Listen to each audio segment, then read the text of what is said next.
తెలంగాణ ప్రజలందరికీ కూడా నమస్కారం. నేను డాక్టర్ ఆర్ఎస్ ప్రవీణ్ కుమార్. నేను మల్కాజ్గిరి మీటింగ్కు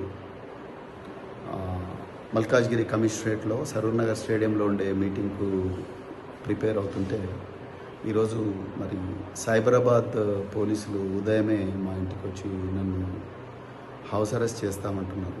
నిజంగా నాకైతే ఆశ్చర్యంగా ఉంది. గౌరవ తెలంగాణ హైకోర్టు, అదేవిధంగా గౌరవ మల్కాజ్గిరి పోలీస్ కమిషనర్ శ్రీమతి సుమతి గారు వీళ్ళందరూ ఇన్ రైటింగ్ పర్మిషన్ ఇచ్చిన తర్వాత కూడా మాలాంటి నాయకులను వీళ్ళందరినీ కూడా పోలీసులు అరెస్ట్ చేసి గృహ నిర్బంధంలో ఉంచి ఆ మీటింగ్కు పోకూడదని ఇన్ని కుట్రలు చేస్తున్నారంటే ఇంకా తెలంగాణలో రాజ్యాంగం ఇచ్చిన జీవించే హక్కు కానీ లేకపోతే స్వేచ్ఛగా తిరిగే హక్కు article 19 clause 1 clause A clause B ఈ విధంగా రాజ్యాంగం నుంచి సంక్రమించిన హక్కులకు కూడా మరి ఏమాత్రం కూడా రక్షణ లేకుండా పోయింది.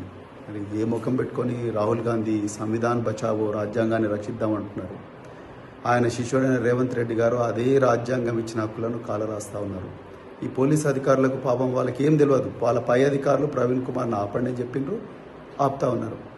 వాళ్ళ దగ్గర మాకు ఆ ఇన్ఫర్మేషన్ సరే ఇన్ఫర్మేషన్ నేను మా యువ నాయకులు మా ఎమ్మెల్సీ షంబీపూర్ రాజు గారు నాకు ఆ పోలీస్ పర్మిషన్ లెటర్ కూడా పంపించారు. అదే విషయాన్ని నేను వీళ్ళకు నర్సింగ్ ఇన్స్పెక్టర్ గారు కూడా చెప్పాను.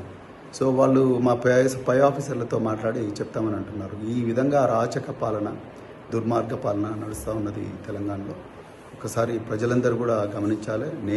నన్ను మా సరూర్ నగర్లో మా వర్కింగ్ ప్రెసిడెంట్ కేటీఆర్ గారు ఏ మీటింగ్కి అయితే వస్తున్నారు ముఖ్య అతిథిగా, ఆ మీటింగ్కు నన్ను పోనివ్వకపోతే మాత్రం నేను ఆమరణ నిరాహార దీక్ష చేస్తా ఇంట్లోనే కూర్చొని. నేను డీజీపీ గారికి, హోంమంత్రి రేవంత్ రెడ్డి గారికి నేను క్లియర్గా చెప్తున్నా, ఇది ఒక వార్నింగ్. రేవంత్ రెడ్డి గారు, రాజ్యాంగం బాబాసాహెబ్ అంబేద్కర్ గారు నాకు ఆర్టికల్ 19 ప్రకారం నాకు స్వేచ్ఛగా తిరిగే హక్కు, స్వేచ్ఛగా మాట్లాడే హక్కు ఇచ్చిండ్రు. కానీ మీ పోలీసు వాళ్ళు ఇలా నన్ను ఆపుతా ఉన్నారు. నేను కంటెంప్ట్ ఆఫ్ ద కోర్ట్ వేయడం కాదు, నేను అమర నిరాదీక్ష చేస్తే నన్ను ఆ మీటింగ్ పోనీయకపోతే. జై తెలంగాణ, జై కేసీఆర్.